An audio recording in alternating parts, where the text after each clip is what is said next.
Hi, we are 4girls from 1012. Our group consists of Gabby, Shruti, Vanati, and Patience. I'm Shruti and I'll be introducing our topic regarding the recent development of integrated resorts in Singapore. Vanati and Patience will then tell you more about the impacts of this development. And lastly, Gabby will be concluding everything. So now, we chose this topic as we were interested in finding out the reasons why this issue has caused so much commotion and what are its benefits and consequences on the Singapore economy. With many debate and controversies arising from this affair, we are curious to find out why this step was taken. In addition, we also want to know if it was worth spending a large sum of money to build this IR. An integrated resort is a casino-based vacation resort. To date, licenses have been awarded to Marina Bay Sands and Resort World Sentosa in Singapore. These are the first casinos in the country and both have begun operation since early 2010. Singapore initiated the integrated resorts, which has become a major alternative for tourists as well as a way for creating jobs and investment opportunities for the nation. The vision for the first of the two huge Singapore casinos, Marina Bay Sands, is a staggering one. Not just a place to gamble, but an entertainment district comprising of a shopping and leisure amenities, convention facilities, theme parks, theaters, and even museums.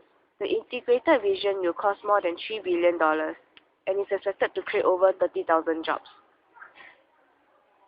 The second Singapore casino development is planned for Sentosa, a tourist island off the coast of Singapore, which attracts around 2 million visitors every year to enjoy its beaches, golf courses, and leisure facilities. Together with Marina Bay Sands, the Sentosa Casino will form the centerpiece of a massive integrated resort designed to attract tourists from around the world and further cement Singapore casinos at the forefront of the Asian tourist market. The government is keen to promote Singapore casinos to a large number of tourists that visit the country every year, particularly as several other Asian countries are expanding their own casino sectors to cater to visitors, as well as demand from their own public. Indeed, Chinese people are known for their love of gambling, and this applies no less to Singaporeans of Chinese descent, which make up over 3/4 of the indigenous population of Singapore. Hence, in the following, we will use our economic knowledge to link what we have found regarding the integrated results to find out more. The topics include Keynesian theory, national income accounting, and macroeconomic goals and problems.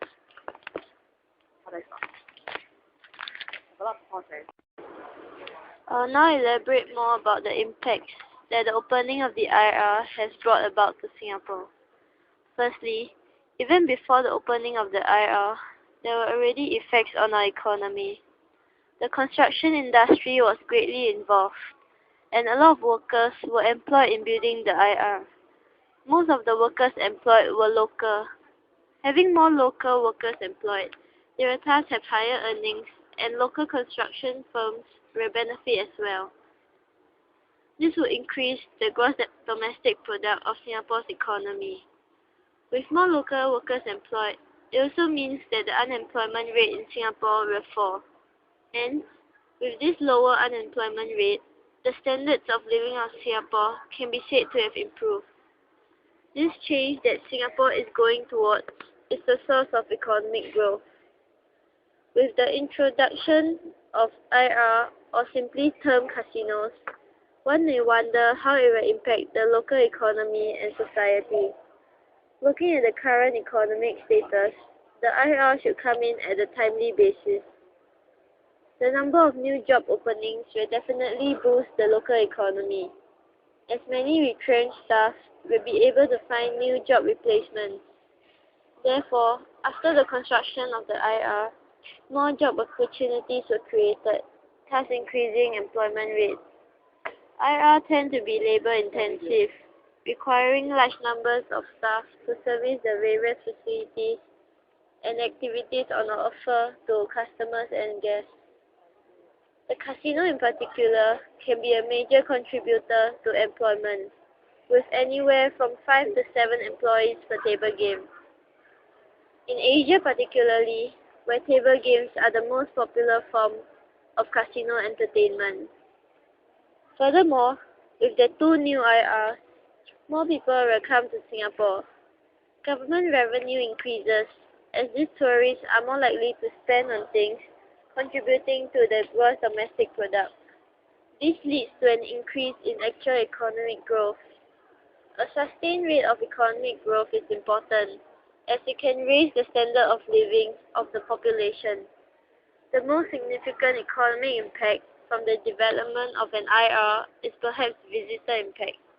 Therefore, due to the newly developed IR, tourists have been coming into the country to explore this facility, causing a boom in the tourism industry, and thus increasing revenue for the country.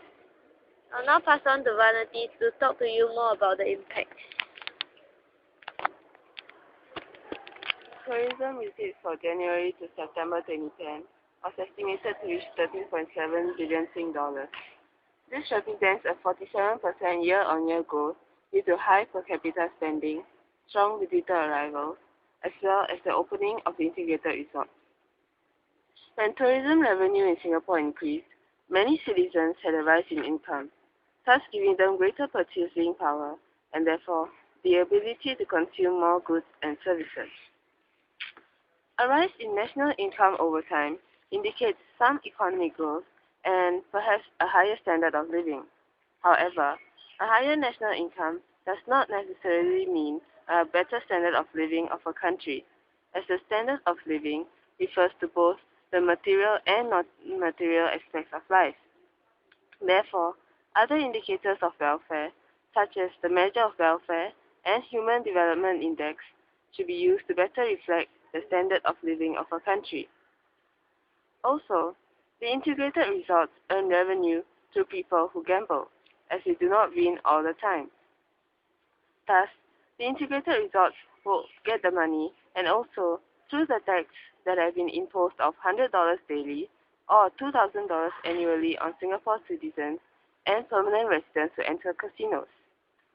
Through this revenue gain, the government can use the money to develop new projects, such as constructing new hospitals, infrastructures like hospitals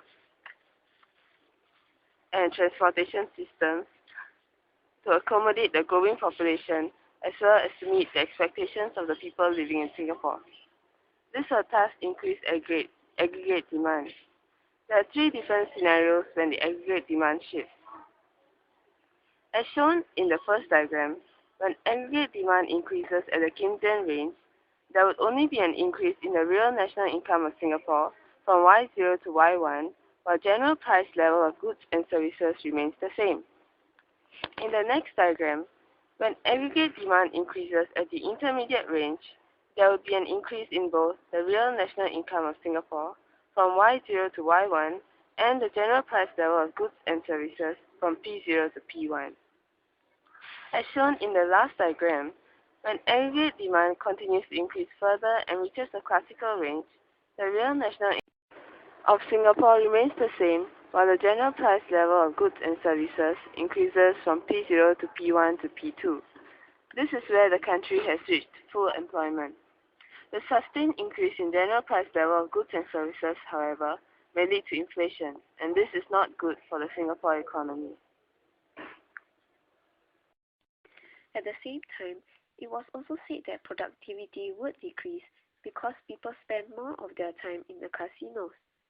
This causes potential economic growth to fall and also bring about internal and external impacts. As shown in the diagram, when productivity falls, the aggregate supply curve shifts leftward. Lower productivity would mean that lesser goods and services are produced. This causes GPL to increase from P0 to P1 and real national income to fall from Y0 to Y1. This will affect the balance of trade.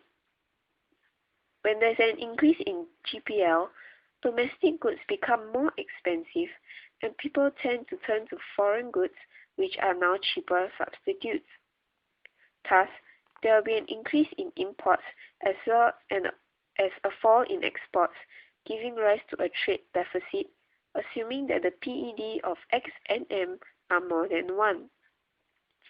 The deprivation in balance of trade also causes the balance of payments to deprove since there is an outflow of funds. Singapore is dependent in international trade and hence it is important to maintain a healthy and favorable BOP because it has a direct impact on the economic growth. In conclusion, falling productivity would most likely be disadvantageous to the Singapore economy. Therefore, through careful economic analysis and thought, we conclude that the IRs can bring about both positive and negative impacts to the economy. Singapore has also increased their competitiveness not only in Asia, but also in the global tourism and casino market. The Singapore government is careful about its expenditure of its revenue gained from the IRs. Thus, it is highly unlikely for the government to be spending money while leaving the country's economy susceptible to inflation. If there really is a need to spend on infrastructure, the government would also be spending on improving the productive capacity of Singapore. Therefore, the effect of inflation would be balanced out, reducing the negative effect of inflation in the economy. We have come to the end of our video. Thank you for listening.